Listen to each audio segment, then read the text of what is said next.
नमस्कार। कार्यक्रम खबर एक्सप्रेसको आजको श्रृङ्खलामा हार्दिक स्वागत गर्दछु म रामचन्द्र खड्का।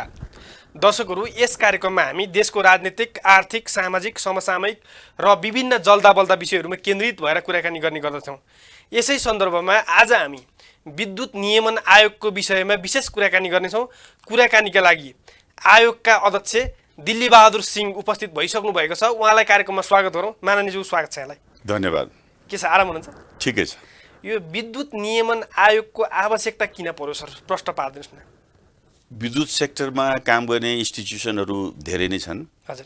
जस्तै नेपाल विद्युत प्राधिकरण भयो, ऊर्जा मन्त्रालय, जल तथा ऊर्जा आयोग, अनि त्यसपछि अनि विद्युत विकास विभाग र इन्डिपेन्डेन्ट पावर प्रड्युसर्सहरू, त्यो सबैलाई नियमन गर्नको लागि एउटा संस्था चाहिँ अपरिहार्य देखेर नेपाल सरकारले चाहिँ विद्युत नियमन आयोग ऐन 2074 र विद्युत नियमन आयोग नियमावली 2075 को माध्यमबाट यस आयोगको स्थापना गरेको हो।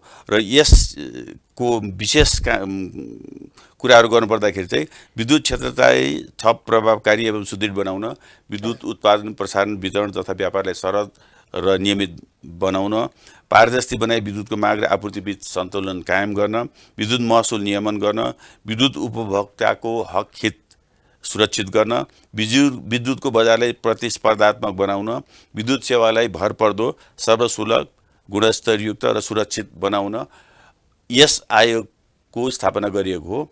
यस आयोगले सम्पूर्ण विद्युत सेक्टरमा काम गर्ने प्लेयरहरू अथवा इन्स्टिट्युसनहरूलाई नियमन गर्ने काम गर्दछ। हजुर, यसको गठन चाहिँ कसरी भयो अध्यक्ष? ऐनद्वारा गठन भएको हो र गठनमा अब यस आयोगमा 4 जना सदस्यहरूको प्रावधान गरेको छ। उहाँहरूको लेभल भनेको नेपाल सरकारको सचिव सरको छ भने अध्यक्षको चाहिँ राष्ट्रिय योजना आयोगको सदस्य सरको छ। र पहिले के हुन्छ भने प्रपोजलहरू आह्वान गरिन्छ। अध्यक्षको हकमा सम्बन्धित क्षेत्रमा 20 वर्षको अनुभव, सदस्यको हकमा सम्बन्धित क्षेत्रमा भनेको विद्युत क्षेत्रमा 15 वर्षको अनुभव र मास्टर्स डिग्री गरेको सम्बन्धित क्षेत्रमा भएकोबाट आह्वान गरिन्छ। प्रपोजल पनि आह्वान गरिन्छ। प्रपोजलहरू हेरेर त्यसलाई मूल्याङ्कन गरेर त्यसमा उत्कृष्ट भएकोहरूलाई इन्टरभ्यूमा बोलाइन्छ। इन्टरभ्यूमा पनि उत्कृष्ट भएकोहरूलाई छनौट गर्नको लागि क्याबिनेटमा ऊर्जा तथा जलस्रोत मन्त्रालयले पठाउने गर्दछ र क्याबिनेटले निर्णय गरेपछि अनि अध्यक्ष तथा सदस्यको चयन हुन्छ। हजुर, यसको कार्यकाल चाहिँ कति हुन्छ? 5 वर्ष? 5 वर्ष हो। हजुर, विद्युत क्षेत्रमा यति धेरै छ, जस्तो मन्त्रालय छ, प्राधिकरण छ, विभाग छ, र विद्युत नियमन आयोगले चाहिँ कसरी काम गर्छ यसमा? विद्युत विभागले बेसिकली विद्युतको आयोजनाहरू आइडेन्टिफाई गर्छ, स्टडी गर्छ र लाइसेन्स दिने काम गर्छ 200 मेगावाटसम्मको प्रोजेक्टहरूको लागि। त्योभन्दा ठुलो आयोजना भयो भने ऊर्जा मन्त्रालयले दिन्छ। विद्युत विकास विभागले 100 मेगावाटसम्म, त्योभन्दा माथि 200 मेगावाटसम्म ऊर्जा मन्त्रालयले, त्योभन्दा माथि भयो भने investment board of Nepal IBN ले लाइसेन्स दिने गरेको छ। त्यो त्यतातिर भइहाल्यो। जल ऊर्जा आयोगले चाहिँ नेपाल सरकारको जल स्रोतको क्षेत्रमा थिङ्क ट्याङ्कको काम गर्छ। नेपाल विद्युत प्राधिकरणले आयोजना बनाउँछ पनि, उत्पादन पनि गर्छ, वितरण पनि गर्छ र ट्रान्समिसन पनि गर्छ र इन्जिनियरिङ छ, उसले कन्सल्टेन्सी कामहरू पनि गर्छ। त्यो भयो। र इन्डिपेन्डेन्ट पावर प्रड्युसर्स छ, उनीहरूले चाहिँ आफूलाई मन परेको, आफूले भ्याउने सक्नेसम्मको आयोजनाहरू चाहिँ निर्माण गर्दछन्। त्यो छ। यो सबै सेक्टरहरूले आफ्नो क्षेत्रको आफ्नो स्पेसिफिक काम मात्रै गर्ने भएको नै, त्यो सबैलाई नियमन गर्नु पनि एउटा संस्थाको आवश्यकता नेपाल सरकारले महसुस गर्यो र त्यसै अनुसारको विद्युत नियमन आयोगको काम कर्तव्य रहेको छ। हजुर, विद्युत नियमन आयोगले आफ्नो कर्तव्य कसरी पुरा गरिरहेको छ अहिले? जिम्मेवारी हामीले गर्ने थुप्रै कामहरू हुन्छन्। त्यसमा म तपाईँलाई बताइहालौँ हाम्रो कामहरू के हुन्छ भनेर।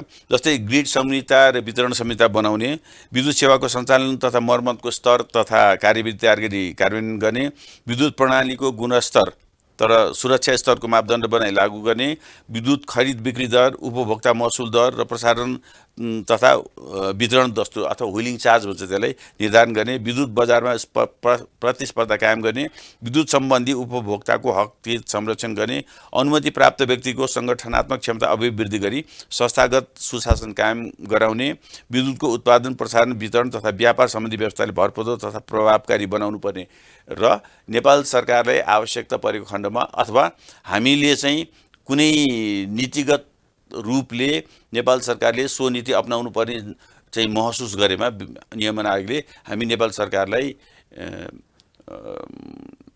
नीतिगत सुझाव पनि दिन सक्ने, त्यो सबै कामहरू हाम्रो रहेको छ भने यसै क्रममा हामीले अहिलेसम्म करिब 9-10 वटा कार्यविधिहरू निर्देशिकाहरू जारी गरेका छौँ र करिब 36 वटा कम्पनीको प्राथमिक तथा हकप्रद सेयर निष्कासनको लागि पूर्व स्वीकृति दिएका छौँ।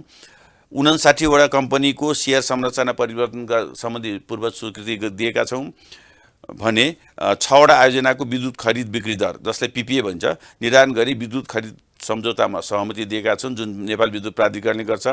3 वटा नेपाल भारत विद्युत खरिद सम्झौता सम्बन्धी विद्युत आयोग गर्न सहमति दिएका छौँ र 88 वटा विद्युत खरिद सम्झौताको संशोधन सहमति तथा 2 वटा कम्पनीको स्वामित्व हस्तान्तरण को लागि सहमति हामीले दिइसकेका छौँ। यसरी हामीले विद्युत प्रबन्धकहरूबाट अथवा नेपाल विद्युत प्राधिकरणबाट र प्राप्त भएका उनीहरूलाई आवश्यक पर्ने काम कारबाहीहरू हामीले सहमति दिने अथवा पूर्व सहमति दिने अथवा स्वीकृति दिने त्यो कामहरू गरिरहेका छौँ भने 2077 साल असारदेखि विद्युतको महसुल दर निर्धारण गरेर हामीले विद्युतको महसुल पनि नेपालको इतिहासमा पहिलोचोटि घटाउने कामहरू हामीले गरेका छौँ। हजुर, विद्युत नियमन आयोगको यति धेरै जिम्मेवारीहरू छ, यति महत्त्वपूर्ण जिम्मेवारीहरू र यहाँले विद्युत नियमन आयोगको चुनौतीहरू चाहिँ के छन्? सबभन्दा ठुलो चुनौती भनेको अब अहिले हामी आएको 2 वर्ष पनि पुगेको छैन। 2076 साल वैशाख 25 गते हाम्रो आगमन भयो। त्यसदेखि अहिलेसम्म कामहरू गर्दै आइरहेका छौँ र हामी कहाँ रिसोर्सेसहरूको असाध्यै नै कमी छ। रिसोर्सेस भन्नाले फिनान्सियल रिसोर्सेस त भइहाल्यो, हाम्रो ठाउँको पनि समस्या छ र कर्मचारीहरूको पनि समस्या छ र विद्युत नियमन आयोग ऐन अनुसार नियमन आयोगको आफ्नो कर्मचारी नहुन्जेलसम्म नेपाल सरकारले ऊर्जा मन्त्रालयले काजमा खटाउने भन्ने प्रावधान रहेको हुनाले 6 जना जति राजपत्राङ्कित र अरू 4 जना जति राजपत्र अनङ्कित कर्मचारीहरू उहाँले खटाउनु भएको छ भने हामीले पनि केही ड्राइभर, पिउन र कम्प्युटर अपरेटरहरू हामी करारमा लिएर हामी काम गरिराखेका छौँ र हाम्रो लागि सबभन्दा ठुलो चुनौती भनेको नै त्यही हो। पहिलो कुरा भयो। र दोस्रो कुरा के भने यो सेक्टरमा सबै प्लेयरहरू भने एनइए भयो, आइपिबी भयो, सबैले आफ्नो हिसाबले काम गरिरहेकोमा हामी आएर नियमन गर्दाखेरि कहिलेकाहीँ उहाँहरूलाई चाहिँ यो एउटा अर्को लेयर थपियो कि भन्ने हिसाब किताबको भान हुन गएको छ, किनभने उहाँले स्वतन्त्र रूपले आफ्नो काम गरिरहनु भएको थियो। अब हामीले चाहिँ ऐन नियम अनुसारको यसरी गर्नुपर्छ भनेर नियमन कार्य गर्न गराउनमा हामी लागि परेका हुन्छौँ। त्यसले गर्दाखेरि उहाँहरूले कहिलेकाहीँ असदिस्तदी फिल भएको छ। तथापि पछिल्ला दिनहरूमा हामीले गरेको काम कारबाहीले गर्दाखेरि धेरै विद्युत प्रबन्धकहरू, प्राइभेट सेक्टरका प्रबन्धकहरूले यो नियमन आयोग त बडो राम्रो रहेछ, यसले त हाम्रो अभिभावकको पो काम गरिरहेको छ भनेर खुसी भएको पनि धेरै उदाहरणहरू देख्न पाइन्छ। हजुर, जस्तो यहाँले भने जस्तो नियमन आयोग भनेको विद्युत सेक्टरको सबैभन्दा ठुलो संस्था हो हैन? यो नियमन गर्न चाहिँ कतिको समस्या हुँदो रहेछ? नियमनमा ल्याउनलाई अहिलेसम्म त्यस्तो समस्याहरू केही भएको छ? नियमनमा ल्याउन समस्या भएको छैन, तर हामी आएपछि हामीले गर्नुपर्ने कामहरू हामीले गरिरहेका छौँ र कुनै प्रवर्तकहरूले थाहा नपाएर अथवा जानी पनि 1-2 वटा गल्तीहरू गरेका छन्। हामीलाई वास्ता नगर्ने किसिमको अथवा ऐनको व्यवस्था गर्ने किसिमको गरेका छौँ। त्यस्तो क्रममा हामीले उहाँहरूलाई सचेत पनि गराएका छौँ र केही दण्ड जरिवाना पनि गरेका छौँ। ऐनले निर्देशित गरेका यति धेरै महत्त्वपूर्ण कामहरू नियमन आयोगसँग रहेछ हैन? यहाँ आउनुभएको 2 वर्ष मात्रै भएको छ। यो विद्युत नियमन आयोगको गठन भएको नि त्यही 2 वर्ष मात्रै भयो। यहाँ आएदेखि के काम गर्नुभयो अहिलेसम्म महत्त्वपूर्ण कामहरू?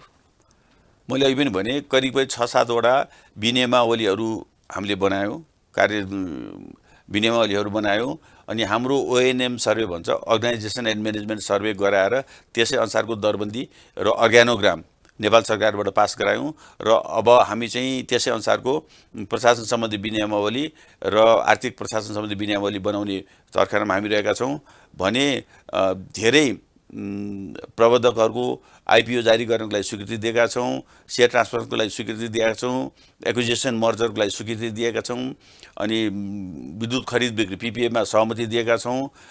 पिपिएमा चेन्जेसहरू गर्नको लागि उनीहरूले माग गरे अनुसार हामीले सहमति दिएका छौँ। यस्तो थुप्रै कामहरू गरेका छौँ भने अब नेपालको स्रोत सबभन्दा धेरै बढी स्रोत राम्रो स्रोत भनेको जलस्रोत हो। जलस्रोतबाट विद्युत उत्पादन हुन्छ र हामीले मात्रै खपत गरेर सक्ने स्थिति रहँदैन भोलिपछि र त्यसमा हामीले आफ्नो मागलाई पुरा गर्दै बढी भएको विद्युत चाहिँ भारत अथवा बङ्गलादेश अथवा साउथ एसियन बजारमा चाहिँ हामीले पठाउनु पर्ने हुन्छ। त्यसको लागि South Asia Forum for Infrastructure Regulators भन्ने एउटा साफिर छ, त्यसै सार्क रिजनको छ एउटा BIMSTEC Bay of Bengal initiative for infrastructure regulation, त्यसको तिनीहरूसँग सहकार्य गरेर यो साउथ एसियन रिजनमा, सार्क रिजनमा र बिमस्टेक रिजनमा चाहिँ हामीले कसरी विद्युत आदान प्रदान गर्न सकिन्छ, किनबेच गर्न सकिन्छ त्यो चिजहरूमा हामीले पनि भाग लिइराखेकै छौँ र त्यसै क्रममा एउटा कमन ग्रिड कोड भन्ने साफिरले बनाइराखेको छ, त्यसमा पनि हामीले हेरेर कमिटहरू त्यसमा सजेसनहरू दिने गरेका छौँ। त्यसरी पहिला चाहिँ यो संस्थाहरूको बाइल्याटरल मात्रै एउटा कन्ट्रीले अर्को कन्ट्रीसँग मात्रै व्यापार गर्ने अथवा सहयोग गर्ने भन्ने कुरा थियो भने अब चाहिँ हामीले गएपछि त्यसमा चाहिँ बाइल्याटरल होइन मल्टिल्याटरल जानुपर्छ अथवा ट्राइल्याटरल जानुपर्छ। जस्तै नेपाल, बङ्गलादेश र भारतको ट्राइल्याटरल भयो, नेपाल, बङ्गलादेश, भारत र इभन भोलिपछि म्यानमारसँग पनि जान सक्ने ट्रान्समिसन लाइनको बाटो बन्यो भने त म्यानमारसम्म जान सक्नुहुन्छ, मल्टिल्याटरल पनि गर्न सक्ने किसिमको सोच राख्नुपर्छ भनेर हामीले भनेका थियौँ। त्यसै अनुसारको काम कारबाहीहरू भइरहेछ र आफ्नो देशभित्र र आफ्नो देश बाहिर यो क्षेत्रमा पनि हामीले आफ्नो उपस्थिति दोहोरो रूपले नै जनाइराखेका छौँ। हजुर, विद्युत क्षेत्रको नियमनकारी निकाय विद्युत आयोग, यो विद्युत नियमन आयोगले यो नियमनकारीको काम गरिरहेको छ भनेदेखि यहाँले अघि सहजकर्ताको काम पनि भन्नुभएको थियो। सहजकर्ता चाहिँ कसरी भएको छ नियमन आयोग? साधारण बुझाइमा नियमन गर्ने भनेको पुलिसले गर्ने काम जस्तो बुझिन्छ र सहजकर्ता भनेको स्काउटले गर्ने काम जस्तो बुझिन्छ। स्काउटले हेल्प गर्ने कामहरू गर्छ भने पुलिसले दण्ड जरिवाना गरी पनि काम गर्छ, हेल्प पनि गर्ने काम गर्छ। त्यसकारण अब अहिले नेपालमा प्राइभेट सेक्टरहरू अथवा यो सेक्टर आफै पनि धेरै म्याच्योर नभएको अवस्था छ। त्यसले गर्दाखेरि हामीले थुप्रै चिजमा सहजकर्ताको भूमिका निर्वाह गर्नुपर्छ। भनेको मतलब उहाँहरूले नजानेको नबुझेको कुराहरू बताइदिने, सकेसम्म पोजिटिभ थिङ्किङबाट चाहिँ ऐनको विश्लेषण गरेर उहाँहरूले सहजता कार्यहरू गर्ने त्यस्तो कामहरू चाहिँ गर्नुपर्ने हुन्छ सहजकर्ताको हिसाबले गर्दाखेरि। हजुर, यो आयोगले चाहिँ अनुगमन गर्ने, निर्देशन दिने कामहरू चाहिँ कतिको गरिरहेको छ अहिले? अनुगमन गर्ने, निर्देशन दिने काममा चाहिँ अब हामी आयौँ, हामी कहाँ स्टाफहरू धेरै नै कम भएको हुनाले अनुगमन गर्ने काम हामी बाट अलिक कमै भएको छ, त्यो त हामीले मान्नै पर्छ। तथापि 4-5वटा प्रोजेक्टहरूमा चाहिँ जसले चाहिँ आइपिओ जारी गर्छ, आइपिओ जारी गर्दाखेरि पब्लिकको पैसा त्यसमा इन्भल्भ हुने भएको हुनाले पब्लिकहरूको पैसा चाहिँ नफसोस् भन्ने हिसाबले सुनिश्चित गर्नको लागि हामीले हाम्रा सदस्य र कर्मचारीहरूलाई पठाएर त्यो सुनिश्चित गराएर मात्रै आइपिओको लागि हामीले सहमति दिएका हौँ भने सहजकर्ताको रूपमा कुरा गर्दाखेरि हामीले थुप्रै कामहरू गरेका छौँ। जस्तै पोहोर असोजतिर करिब 25वटा 10 मेगावाटभन्दा साना आयोजनाहरूले हामीले ब्याज पनि तिर्न सकेनौँ ब्याङ्कको, त्यसले गर्दा हामी डुब्यौँ। हामीले कुनै रेस्क्यु गर्ने प्याकेज दिनुभयो, नभए भने हामी चाहिँ ताल्चा मारेर हाइड्रो पावर प्रोजेक्टहरूमा ताल्चा मारेर सरकारले साँचो बुझाउँछु भन्ने हिसाब किताबमा उहाँहरू जानुभएको थियो।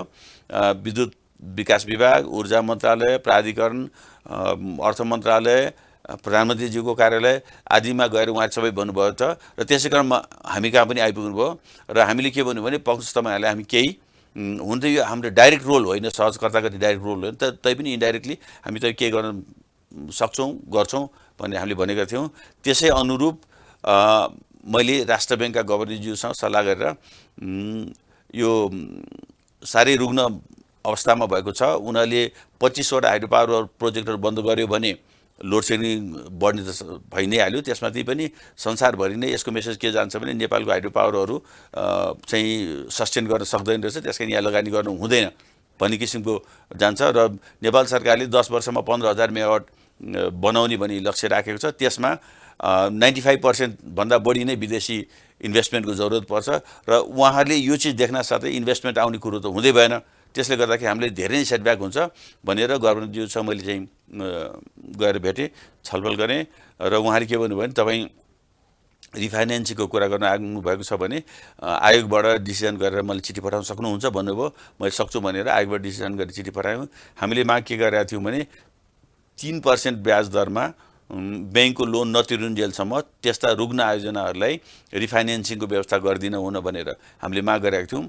उहाँले के भन्नुभयो भने 3% होइन, बरु हामी 1% मात्रै गरिदिन्छौँ, तर हामी अहिले सुरुको स्टेजमा 2 वर्षको लागि हामी गरिदिन्छौँ, तर हामीलाई अथवा राष्ट्र ब्याङ्कलाई चाहिँ रुग्ण हो होइन भन्ने जानकारी गराउन गाह्रो पर्ने भएको हुनाले यो चाहिँ मन्त्रालयले गरिदिनुपर्छ भन्नुभयो। त्यसै अनुसारको चिठी हामीलाई पठाउनु भयो र हामीले पनि त्यसै अनुसारको चिठी पठाएर ऊर्जा मन्त्रालय पठाएर अध्ययन गरी रुग्ण उद्योगहरूको रुग्ण आयोजनाहरूको अध्ययन गरी रुग्ण चाहिँ आयोजना पनि घोषित गरिदिनु हुन भनेर हामीले पठाएका थियौँ। त्यसै अनुसार उहाँहरूले पनि गर्नुभयो र करिब 2 महिना मात्रै भयो राष्ट्र ब्याङ्कले 1% ब्याज दरमा 2 वर्षको लागि इनिसियली 2 वर्षको लागि चाहिँ रिफाइनेन्सिङको व्यवस्था गरेको हुनाले त्यो रुग्ण उद्योगहरूलाई धेरै नै त्राण प्राप्त भएको छ। यसले करिब सञ्जीवनी बुटीको काम गरेको छ र यसले गर्दाखेरि यो सेक्टर डुब्नै लाग्थ्यो, केही आयोजना डुब्नै लाग्थ्यो, उनीहरूले चाहिँ उक्सिने मौका पाएका छन्। त्यो चाहिँ हाम्रो फेसिलिटेसनको काम हो। हजुर, यहाँले यो सहजकर्ताको काम गरिरहँदाखेरि यो जानकारी गरिरहँदाखेरि एउटा गुनासो के पनि आउँछ भने अध्यक्षज्यू विद्युत नियमन आयोगले अथवा यो सेक्टरले चाहिँ 50% चाहिँ हाइड्रो पावरको काम सकिने बित्तिकै चाहिँ आइपिओ जारी गर्न अधिकार दिने भएकोले आइपिओ जारी गरिसकेपछि हाइड्रो पावरहरूले समयमा काम गर्दैनन् भन्ने एउटा गुनासोहरू पनि आउँछ। यसलाई चाहिँ कसरी हेर्नु भएको छ यहाँले? यसो हो, कसैले पनि पैसा लगानी गर्छ हाइड्रो पावर अथवा कसैले पनि पैसा लगानी गर्छ भने सकेसम्म छिटो त्यसलाई सम्पन्न गरेर प्रतिफल लिने हो। अब आफ्नो पैसा त लागेको हुन्छ प्रवर्धकहरूको, आइपिओ जारी गरेर अरू पब्लिक सेक्टरको पनि लागेको हुन्छ र पब्लिक सेक्टरको लागेको आफ्नो पैसा लाग्यो भने जानी कसैले पनि यसलाई ढिलो डेफिनेटली गर्दैन। ढिलो हुने थुप्रै कारणहरू छन्, जस्तै ल्यान्ड एक्विजिसनको कुरा भयो, वनमा रुख कटानहरूको कुरा भयो, ठेकदारहरूले टाइममा काम नगरिदिने कुरा भयो। अब विदेशबाट सामानहरू आयात गर्नुपर्छ भने विदेशबाट आउने सामानहरूको टाइममा नआइदिने कुराहरू भयो। कहिलेकाहीँ स्थानीय बासिन्दाहरूले चाहिँ जायज अथवा नाजायज माग राखेर पनि आयोजना बन्द गरेछ, त्यो कुराहरू भयो। त्यसले गर्दाखेरि हाइड्रो पावर आफैले चाहिँ ढिलो डेफिनेटली गर्दैन, किनभने ढिलो गर्न साथै उसले प्राप्त गर्नुपर्ने प्रतिफल प्राप्त हुँदैन, नभइसकेपछि ब्याङ्कको ब्याज दर त बढ्दै जान्छ, त्यसले त्यो गर्दैनन्। एउटा कुरा भने अर्को कुरा 50% हामीले किन राखेको भने सुरुमै किन नराखेको भने सुरुमै गऱ्यो भने प्रोजेक्ट बन्ने नबन्ने सुनिश्चितता हुन्छ हुँदैन ठेगान छैन। तर 50% बनिसकेपछि कुनै पनि प्रबन्धकले आफ्नो पैसा लगाइसकेपछि उसले त बिचमा छोडेर जान सक्दैन, उसको त घर खेतै जान्छ। त्यसले गर्दा सुनिश्चित हुन्छ, सुनिश्चित भइसकेपछि जनसाधारणमा यदि पब्लिक फ्लोट गर्यो भने पनि उनीहरूले चाहिँ सेयर किनेर त्यसबाट प्रतिफल प्राप्त गर्न सक्छन् एकातिर भने। अर्कोतिर विकासको प्रतिफल, विकासको फल सर्वसाधारण जनताले स्पेसली कुनै पनि जिल्लामा छ त्यो त्यहाँको लोकल जनताहरूले पाउनुपर्छ भनेर 10% दिने नेपाल सरकारको सेयर दिने नेपाल सरकारको नीति रहेको हुनाले त्यसअनुसार दिनुपर्ने नै हुन्छ। र पैसा चाहिने भनेको कन्स्ट्रक्सनको बेलामा हो, कन्स्ट्रक्सन सकिएपछि त पैसा किन उठाउनु पर्यो र त्यसकारण प्रवर्धकको 50% काम भइसक्दाखेरि आफ्नो पैसा पनि सिद्धिसकेका हुन्छ र ब्याङ्कले दिने पनि दिइसकेका हुन्छ र ब्याङ्कबाट मात्रै लिँदाखेरि इन्ट्रेस्ट बढी हुने हुनाले प्रोजेक्ट महँगो हुन्छ। त्यसकारण अरू आइपिओबाट पैसा कलेक्सन भयो भने त्यसले गर्दा प्रोजेक्ट पनि केही मात्रामा सजिलो र सस्तो हुन्छ। त्यो हिसाब किताबमा हामीले चाहिँ 50% को थ्रेसहोल्ड राखेको। हजुर, यो गलत काम गर्नेहरूलाई चाहिँ विद्युत नियमन आयोगले अहिलेसम्म कारबाही गरेको छैन, कारबाही गर्नुभएको छ भने कस्तो कारबाही गर्नुहुन्छ? गलत काम गर्ने भनेको जस्तै अब हाम्रो ऐनले चाहिँ आइपिओ जारी गर्नु पनि हुन्छ,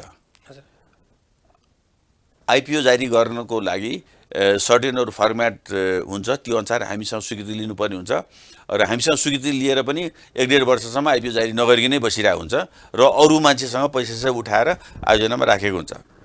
हुन त उहाँले बदमासी नै गरेको भन्न त मिल्दैन, तथापि ऐनको बर्खलाप गरेको हुनाले त्यसलाई चाहिँ हामीले चाहिँ नोमिनल मात्रामा चाहिँ पेनालाइज गरेका छौँ।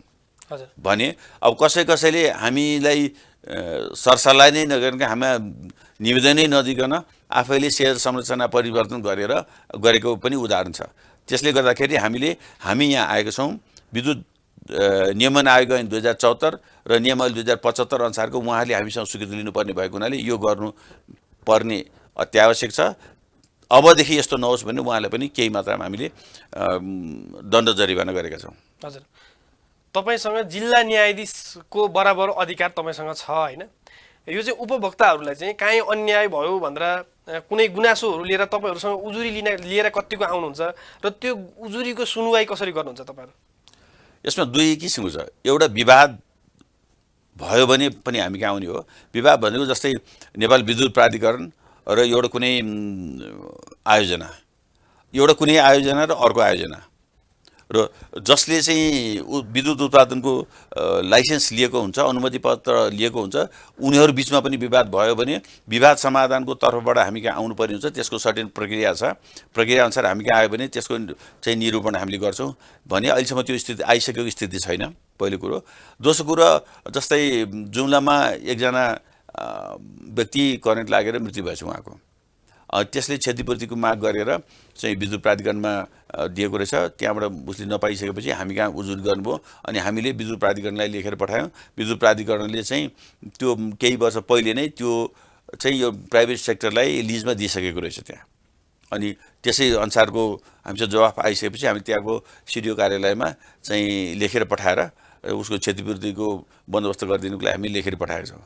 यस्तै किसिमको गुनासाहरू केही आउने गर्छन् र त्यसको समाधान हामी सकेसम्म पोजिटिभ रूपले नै गर्ने गरेका छौँ। हजुर, अहिले हेर्दाखेरि सबै कुराको मूल्य बढिरहेको छ। तपाईँ आइसकेपछि चाहिँ विद्युत महसुल चाहिँ कम गरिदिनु भयो। तपाईँले यो राम्रो काम गर्नुभयो भनेर तपाईँको प्रशंसा पनि धेरै भयो। यो चाहिँ कसरी सम्भव भयो, कसरी गर्नुभयो? तपाईँको नभए तपाईँहरूको भनौँ न। हजुर, किनभने यो मैले एक्लैले गर्ने कुरा होइन। हाम्रो आयोगमा 4 जना सदस्य र म समेत 5 जना छौँ हामीहरू र केही कर्मचारी पनि हुन्छ।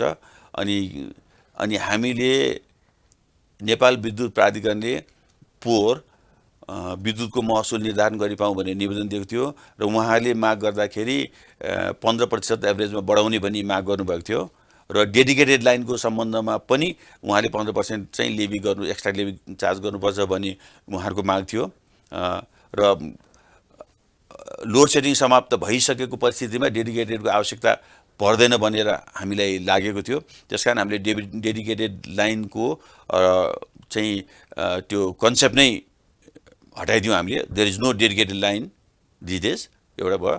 भने अर्को कुरा, उहाँहरूले जुन खर्चको फेयर पेस गर्नुभएको थियो, हामीले धेरै नै अध्ययन गरेर चाहिँ हामीले के गर्यौँ भने यसमा यति घटाउन सकिन्छ, त्यो चिज घटाउनुहोस् र यसमा कुनै छुट पनि, यसमा चाहिँ यति बढाउनुपर्छ, तपाईँले हिसाब गर्नमा छुटाउनु भएछ यति बढाउनुपर्छ, यसरी गर्नुहोस् भनेर हामीले उहाँले सजेसन दियौँ।